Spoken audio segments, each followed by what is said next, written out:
আসসালামু আলাইকুম, welcome back to my world. আশা করি কাছে দূরে যে যেখান থেকে আমার ভিডিওটি দেখছেন সবাই অনেক বেশি ভালো আছেন। আবারও নতুন একটি ভিডিও দেখার আমন্ত্রণ জানিয়ে আজকের ভিডিওটি শুরু করছি। আর সকাল সকাল এই কোনো রকম একটু গুছিয়ে গাছিয়ে নিলাম আর কি, বাচ্চাদের নিয়ে যতটুকু পারা যায় ততটুকুনি করার চেষ্টা করলাম। আর আজকে একটু পুরো বাসাটা দেখানোর চেষ্টা করতেছি। আলহামদুলিল্লাহ, আমার এই ছোট্ট বাসাটা আপনাদের কার কেমন লাগছে আমাকে অবশ্যই বলবেন। আলহামদুলিল্লাহ, ছোট হোক বড় হোক, নিজের বাসাতেই সব শান্তি। যার যার নিজের বাসায় তার তার শান্তি লাগে। আর এই তো আমার ছোট্ট রান্নাঘরটা, আর এই পাশে একটা বেডরুম, আর এদিকটাতে আমার ফ্রিজ আর জুতোর র্যাক রাখা আছে। আর এই পাশটাতে আমার আরেকটা বেডরুম আছে যেটা ব্যবহার করা হয় না। আলহামদুলিল্লাহ, যে বাসাতেই থাকেন না কেন সেটা কোনো ম্যাটার না। বাসাটাতে কতটুকু সুখ আছে, কতটুকু শান্তি আছে, এটাই বড় কথা। মানে বাসাতে কি আছে না আছে সেটাও ম্যাটার করে না। যাই হোক, সবকিছু গুছিয়ে নিয়ে এখানে রান্নাবান্না করতে চলে আসলাম। খাওয়া দাওয়া করে সব কাজ ওইভাবে তো আর দেখানো সম্ভব হয় না। আজকে ওইভাবে ফুল রান্নার ভিডিওটাও আপনাদের সাথে আর দেখাই না। দেখা যায় যে একরকম ভিডিও সবসময় দেখতে দেখতে দেখা যায় যে বিরক্ত লাগে আর দেখতে ভালো লাগে না। আমি যখন এডিট করি তখনই তো আমারই দেখতে ভালো লাগে না, আপনাদেরকে কি বলবো। আর যা নিজের কাছে ভালো লাগে না সেইটা অন্যকেও যে অন্যর কাছে ভালো লাগবে এটা আশাও করা যায় না। যাই হোক, রান্নাবান্না সব কমপ্লিট। এখন শুধু মাছটা ভুনা করে নিচ্ছি। আর সব রান্নাবান্না ওইভাবে ডিটেলসে তো দেখাইনি আজকে। আর যেহেতু এখন চুলায় রান্না করি, দেখা যায় যে ওইভাবে প্রপারলি ভিডিও করা সম্ভবও হয় না। আর মাশাআল্লাহ, চুলায় রান্না করতে আমার অনেক ভালো লাগে, এর আগের ব্লগটাতেও আপনাদের বলেছিলাম।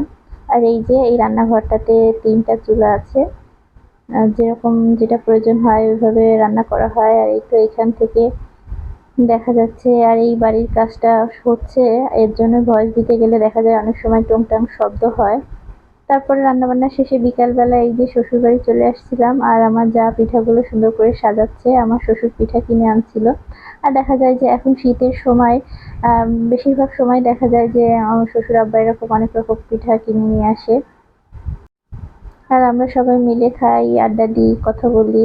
আর আমার যা এত সুন্দর করে পিঠাগুলো সাজাচ্ছিল। আর আব্বা স্পেশাল পিঠাটা তার নাতির জন্য আনছে, বললো যে একটাই আনছি ওর জন্য, আর তোমরা এই পিঠাগুলো খাবা। তারপরে এইসব পিঠাগুলো আমরা খেলাম, আনন্দ করলাম। আলহামদুলিল্লাহ, মাশাআল্লাহ, আমি যখন ভিডিওগুলো করি তখন আমার শ্বশুর শাশুড়ি আমার যা আমাকে অনেক সাপোর্ট করে। আসলে সাপোর্ট ছাড়া কেউ কিছু কখনো করতে পারে না। দেখা যায় যে একটু পাশে না থাকলে অনেক কিছু সম্ভব হয় না। তারপরে আমরা খাওয়া-দাওয়া করে আবার একটু রাতে ঘুরতে বের হলাম। রাত না, সন্ধ্যার কিছু পরেই একটু ঘুরতে বের হলাম। আমার যা বললো আর কি, যে চলেন একটু বাইরে থেকে ঘুরে আসি। আর এমন একটা সমস্যা যে বাচ্চা নিয়ে বাইরে কোথাও গেলে ওদের তো কোনো কিছুর ঠিক ঠিকানা থাকে না। এই যে রিক্সায় উঠতে না উঠতেই আমার ছোট বাচ্চাটা ঘুমায় পড়ছে। এখন বাইরে যেহেতু বের হয়েই গেলাম, এর কারণে যাচ্ছি একটু পার্কে। দেখা যায় এক গেট থেকে ঢুকে, সামনের গেট থেকে ঢুকে আবার পিছনের গেট থেকে আমরা বের হয়ে চলে আসছি। এই যে বাচ্চাটা একেবারে ঘুম। ভাবছি যে পার্কে আসলে একটু খেলাধুলা করবে, এত মানুষ দেখলে একটু খুশি হবে। দেখা যায় যে ওই ঘুমায় পড়ছে। এর কারণে আর থাকা হয়নি। খামাখাই ও বলল যে ভাবি একেবারে খামাখা আসলাম, এসেই চলে গেলাম, এর কোনো মানেই হয় না। কেমন জানি সামনের গেট থেকে ঢুকে পিছনের গেট থেকে বের হয়ে যাওয়ার জন্যই আসছি।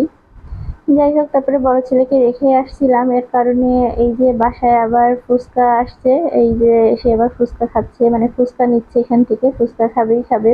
বললাম যে বাইরের এই ফুচকাগুলো এইভাবে এটা ভালো হবে না, কিন্তু সে তো খাবে, কিছু করার নেই। দেখা যায় যে কিছু কিছু সময় মেনে নিতে হয়, কিছু করার নেই। আর এই ফুচকাওয়ালা এসে এমন জোরে ফুচকা ফুচকা করে চিল্লাবে, বাচ্চাদেরকে অন্য ডাকার প্রসেসিংটা বেশ ভালোই। যাই হোক, আজকের ভিডিওটা এই পর্যন্তই। আর আমার ভিডিওটা ভালো লাগলে অবশ্যই লাইক দিবেন। পরবর্তী ভিডিও দেখার আমন্ত্রণ জানিয়ে ভিডিওটি এখানে শেষ করছি। আসসালামু আলাইকুম, আল্লাহ হাফেজ।